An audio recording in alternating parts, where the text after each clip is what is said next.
ஆகஸ்ட்டில் அவருடைய கட்சி கொடியை அறிமுகப்படுத்த போகிறார் போல. அப்போ அது ஒரு பொதுக்கூட்டமாக ஏற்பாடு பண்ணி அதில் அவருடைய நிர்வாகிகள் மத்தியில் அதை அனௌன்ஸ் பண்ணுறாரு. அப்போ அவர் அரசியல் பேசுவார். இல்லை, அரசியல் நெருக்கடிகள் வந்ததுன்னா ஆளுங்கட்சியில் தானே சேரணும். அவர் எதுக்கு விஜய்கிட்ட போகிறார்? மாற்றம் ஒன்று வேணுங்கிற எண்ணம் எல்லாருக்குமே இருக்குது. தொடர்ந்து இத்தனை வருஷமாக 2 கட்சிகளும் மாறி மாறி ஆட்சி செஞ்சதை பார்த்துட்டோம். ஸோ இதெல்லாம் சேர்ந்து தான் தனுஷை லாக் பண்ணது. இந்த வீடியோவை உங்களுக்கு வழங்குபவர்கள் Paces Pay, secure digital payments with multiple features and great success rate. வணக்கம் நேயர்களே, இன்றைய சந்திப்பில் நம்மோடு வலைப்பேச்சு திரு அந்தரன் அவர்கள், அவரை அன்போடு வரவேற்கிறோம். சார் வணக்கம். வணக்கம். வணக்கம். தனுஷ் விவகாரம் என்ன நடந்துட்டு இருக்கு? இல்லை, ஆக்சுவலாக 2 நடிகர்கள் மேலே அவங்க ரெட்டு போட்டிருக்காங்க. அதை ரெட்டுன்னு வெளிப்படையாக சொல்லலைன்னா கூட அவங்கள புக் பண்ணுறதுக்கு முன்னாடி சங்கத்தை அணுகவும் அப்படின்னு போட்டிருக்காங்க. இது ஒரு நீண்ட கால பிரச்சனை. ஆக்சுவலாக இங்கே என்னென்னா, இப்போ காலகாலமாக என்ன வழக்கம் அப்படின்னா, வரிசையாக அட்வான்ஸ் வாங்குவாங்க. யார் முதல்ல கொடுத்தாங்க, அதுக்கப்புறம் யார் கொடுத்தாங்க, அதுக்கப்புறம் யார் கொடுத்தாங்கங்கிறது இண்டஸ்ட்ரிக்கு எல்லாருக்குமே தெரியும். அவங்களும் வாங்கும்போதே, சார் உங்களுக்கு முன்னாடி ஒரு அட்வான்ஸ் கொடுத்துருக்குறாரு, அதுக்கு முன்னாடி அவர் கொடுத்துருக்குறாருலாம் சொல்லுவாங்க வாங்கும்போதே. அப்போ இந்த சீனியாரிட்டி படி தான் டேட்டு கொடுப்பாங்க. ஆனால் இப்போ அப்படி கிடையாது. இப்போ ஒரு சம்பளம் பேசி ஒருத்தர் ஒரு அட்வான்ஸ் கொடுக்குறாருன்னு வைங்களேன், திடீர்னு வேறொருத்தர் வேறொரு பெரிய சம்பளம் பேசினாருன்னா இவரை ஓரமாக வச்சுட்டு அவருக்கு உடனே கொடுத்துட்றாங்க. பெரிய அமௌண்ட் ஏதோ அதுதான். ஆமாம், அந்த மாதிரி போயிட்டுருக்கு நிலைமை. அப்போது முதல்ல அட்வான்ஸ் கொடுத்தவர் வருஷ கணக்கில் காத்திருக்க வேண்டியதாக இருக்குது. 5 வருஷம்லாம் காத்திருக்கிற சூழ்நிலை வரும்போது அவங்க என்ன பண்ணுவாங்க? இப்போ வட்டிக்கு வாங்கி பணம் கொடுக்குற தயாரிப்பாளர்கள் எவ்வளவு தான் வட்டி கட்ட முடியும்? படம் ஆரம்பித்து ஓடுமா ஓடாதாங்கிறதே தெரியாது. ஆனால் ஆரம்பிக்கவே முடியல. ஆரம்பிக்கிறதுக்கு முன்னாடியே வட்டி வட்டி வட்டின்னா ஒரு பிரச்சனை அங்கே ஸ்டார்ட் ஆகுது. அதுக்கப்புறம் நடிகர்கள் தொடர்பாக ஏராளமான பிரச்சனைகள் இங்கே அவங்க தேவையில்லாத செலவுகளை ஏற்படுத்துகிறாங்கங்கிறது தான் மெயின் பிரச்சனையாக இருக்குது. ஸோ இது எல்லாமே சேர்ந்து ஒரு கட்டத்தில் இவங்களை கோபத்தின் உச்சத்துக்கு கொண்டு போகுது தயாரிப்பாளர். ஆமாம், என்ன எப்படி தாண்டா அது சரி பண்ணுறது அப்படின்னு ஒரு மாதிரி பெரிய எரிச்சலுக்கு ஆளாகிறாங்க. இதில் இன்னொரு குடும்பம் என்னென்னா, யாருமே நம்ம படம் எடுக்க வேணாம், ஏன்னா நம்ம படம் எடுக்கிறதுனால தானே இவ்வளோ டார்ச்சர் பண்ணுறாங்க, எல்லாம் கொஞ்ச நாளுக்கு அமைதியாக இருக்கலான்னு முடிவு பண்ணால் வெளி மாநிலத்திலேருந்து வராங்க. நான் எடுக்க வர்றேன்ட்டு அவங்க 100 கோடி சம்பளம் வாங்குகிற ஒரு ஹீரோவை 150 கோடி தராங்க, 150 கோடி வாங்குறவருக்கு 200 கோடி தராங்க. அப்போ என்ன ஆகுது? ஆட்டோமேட்டிக்காக நீ நிறைய கொடுக்குறவங்க நம்ம கால்ஷீட் கொடுக்கணும், இப்போ மொத்த பார்வையும் அந்த பக்கம் போகுது. ஸோ இவ்வளோ பிரச்சனைகளையும் வச்சுக்கிட்டு நடிகர் சங்கத்திட்ட இதெல்லாம் சொல்லிக்கிட்டே இருக்காங்க. அவங்க இவ்வளோ பிரச்சனைகள் இருக்குது, இதெல்லாம் சரி பண்ணி கொடுங்கன்னா பெப்சி தான் எப்போவுமே பிரச்சனை. பெப்சி ஒரு 20-24 சங்கம் அதுக்குள்ளே இருக்குது. இந்த சங்கம் மேக்ஸிமம் கேட்க மாட்டாங்க என்ன சொல்கிறோம்ட்டு. இப்போ அவங்களே ஒரு வழிக்கு கொண்டு வந்துட்டாங்க. வாரம் மீட்டிங் போட்டு ஒரு ஒழுங்குக்கு ஓரளவு கொண்டு வந்துட்டாங்க. அவங்களே கொண்டு வர முடிஞ்ச இவங்களுக்கு இந்த நடிகர் சங்கத்தை மட்டும் ஒன்றுமே பண்ண முடியல. நீங்கள் என்ன கம்ப்ளைண்ட் கொடுத்தாலும் வாங்கி இந்த காதில் வாங்கி அந்த காதில் விட்டு அவங்க போயிட்டே இருந்தாங்க. இப்போது வசமாக ஒரு லாக்கை போட்டாங்க. இது இதெல்லாம் சரியாகிற வரைக்கும் ஷூட்டிங்கே கிடையாது. நவம்பர்லேருந்து ஷூட்டிங்கை நிறுத்து, இதெல்லாம் ஒரு முறைக்கு கொண்டு வந்துட்டு அப்புறம் பார்த்துக்கலாம். குறிப்பிட தனுஷ் விவகாரம் அது என்ன? தனுஷ் விவகாரம் என்னென்னா 2 பிரச்சனை. ஒன்று தயாரிப்பாளர் கதிரேசன் 2017 5 கோடி ரூபா அட்வான்ஸ் கொடுத்துருக்குறாரு. இன்னைய வரைக்கும் அவர் டேட்டை கொடுக்கல அவருக்கு. இப்போ தனுஷ் படங்கள்லாம் மிகப்பெரிய வெற்றி படங்களாக மாறிக்கிட்டு இருக்கு. அவர் இன்றைக்கி அவர் படம்னா சாதாரணமாக ஒரு 100 கோடி கலெக்ட் பண்ணுற அளவுக்கு இன்றைக்கி சூழ்நிலை இருக்குது. அப்போது அவர்கிட்ட நீங்கள் எனக்கு படம் பண்ணி கொடுங்க அப்படின்னு கேட்கும்பொழுது, நான் 2027 பண்ணித்தரேங்கிறாராம். அவர் 2017 வாங்கின அட்வான்ஸு 2027னா அவர் என்ன ஆவார்? ஸோ அதனால் அவர் ஒரு பக்கம் ஒரு கம்ப்ளைண்ட்டு. தயாரிப்பாளர் சங்க தலைவர் முரளி ராமசாமியே ஒரு படம் தனுஷை வச்சு எடுத்து அது ஒரு 30-40% நகர்ந்து அப்படியே நிற்கிது. ஸோ அது எடுத்து கிட்டத்தட்ட 5-6 வருஷம் ஆகிப்போச்சு. இப்போ அந்த படத்தை மீண்டும் எடுக்கணும்னா அது எந்த அளவுக்கு சாத்தியம்னு தெரில. ஏன்னா இன்னைக்கு கதை சொல்கிறதுங்கிறதே மாறி வேறு மாதிரி.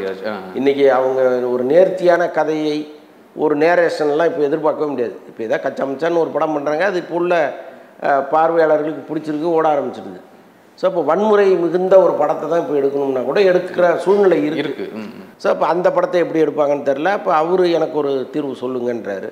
ஸோ இதெல்லாம் சேர்ந்து தான் தனுஷை லாக் பண்ணது. ஆக்சுவலாக இப்போ அடுத்து என்ன படம் அவரோட படம்? அடுத்த படம் தனுஷ் இப்போ சங்கம் சொல்லிடுச்சு இல்லையா, தனுஷை வச்சு யார் படம் பண்ணாலும் சங்கத்தை அணுகவும்னு சொல்லிட்டாங்க.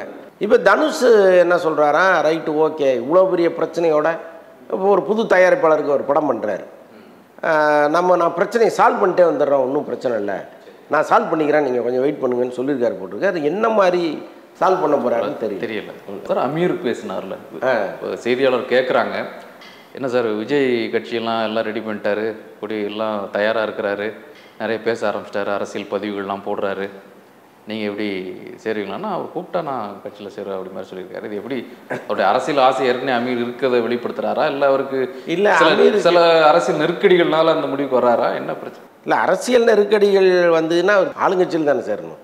அவர் எதுக்கு விஜய்கிட்ட போகிறார்? இல்லை நெருக்கடி வரும்போது எதிர் இடத்துல கூட சேரலாம்ல, பாதுகாப்பு. அது இன்னும் நெருக்கடியை பலப்படுத்தும்.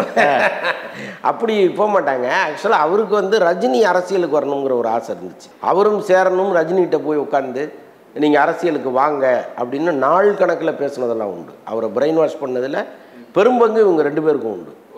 அதே மாதிரி சில மேடைகள்லேயே அவங்க பேசியிருக்காங்க, ரஜினியை அரசியலுக்கு வர சொல்லி பேசியிருக்காங்க.